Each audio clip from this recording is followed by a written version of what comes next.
होगी। सारे जो पहाड़ थे उबड़ खाबड़ थे, महाराज जी ने समतल करके इस भूमि को उपजाऊ बनाया और आगे चल करके पृथु महाराज ने हजारों यज्ञ किए। अब यज्ञ करते करते करते करते एक भगवान प्रकट हो गए। पृथु महाराज ने, हे प्रभु, हमें कुछ इंद्र विंद्र बनने की आवश्यकता नहीं है, ना हमारी इच्छा है। महाराज यदि चाहो भगवान तो हम आपकी कथा से नहीं अखाने, इन दो कानों से क्या कथा सुन, हजार कान दे दो, हम आपकी कथा में सदैव अनवरत डूबे रहे। हजारों कान मांगे पृथु महाराज ने और पृथु महाराज हजारों कानों से भगवान की कथा सुन रहे। आगे चल करके सुखदेव जी महाराज कहते हैं, संक्षेप में पर और चलते हैं, एक ही दो प्रसंग और रह गए हैं, अजामिल के प्रसंग तक अपन चलेंगे। नरकों का वर्णन बताया।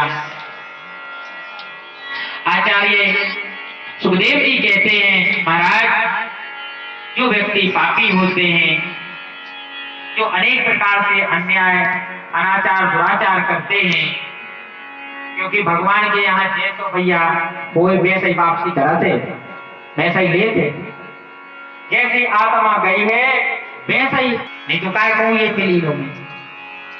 तो क्या होगा कि जब पाप दुराचार से अत्याचार करके जब यह आत्मा सन जाती है इनसे, तो इनको नरक में डाला जाता है।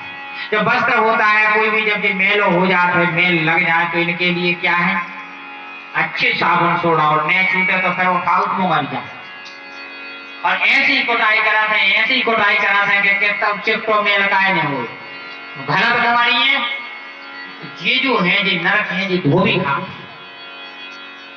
जो अपने कलमश हो जाते हैं आत्मा में, जो वहां जाकर के विभिन्न प्रकार की जब मुंगरियां घड़ा था, जब ये सफाई हो पाती, तो अलग अलग प्रकार की, जैसे डिटर्जेंट भी अलग अलग प्रकार की, कोई अलग अलग प्रकार के डिटर्जेंट आवल थे, ये डालो भैया एक दिन ज्यादा चले, ये डालो 2 चम्मच अच्छा घोल के। इसी प्रकार से नरक है मुख्यतः 28 प्रकार।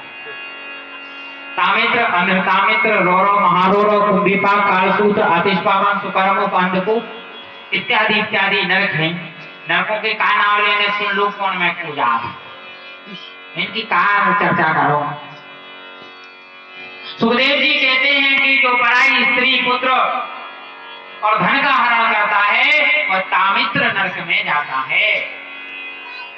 तामित्र नरक कैसा है, जैसा तांबा होता है ऐसी तप्त वहां पर भूमि है, पूरी भूमि जो है वह तांबे जैसी तपती रहती है, और उसमें यह जीव, यह देह मिलती है। जा माटी की तो इत्यादि ही पड़ी है, आदमी के नरक में कैसे है, अपन तो ऐसा ही रह गए।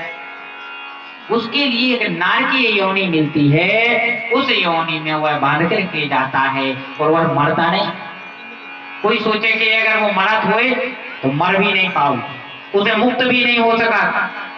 अब वह नारकीय अवस्था जो भोगता रहता है तो तामित्र नरक में पटका जाता है। जो छल से स्त्री का भोग करता है वह अंदर तामित्र नरक में डाला जाता है। जो जीवों की हिंसा करता है वह महालोलो कुंभीपाक नरक में जाता है। जो गौ ब्राह्मण को सताते हैं वह कालसूत्र नरक में जाते हैं। जो विषय भोगी होते हैं, विषयों का भोग करना, कोई ध्यान नहीं रख रहे कि हम आए काय कौन थे और क्या हमें काम है, क्या करना है। विषय भोगी जो हैं और बैतरणी में गिरते हैं। अब तो भैया जैसे ही नरकों का वर्णन किया, परिचित जी तो कांपने लगे, बताओ इतने प्रकार के नरक। हे सुखदेव जी भगवान, आइए श्री महाराज जी अतुल प्रेम जी महाराज बड़े कृपा पूर्वक आशीर्वाद देवे पधारे हैं। गौशाला घोषणा के संस्थापक हैं। तालियों से हम लोग करतल ध्वनि से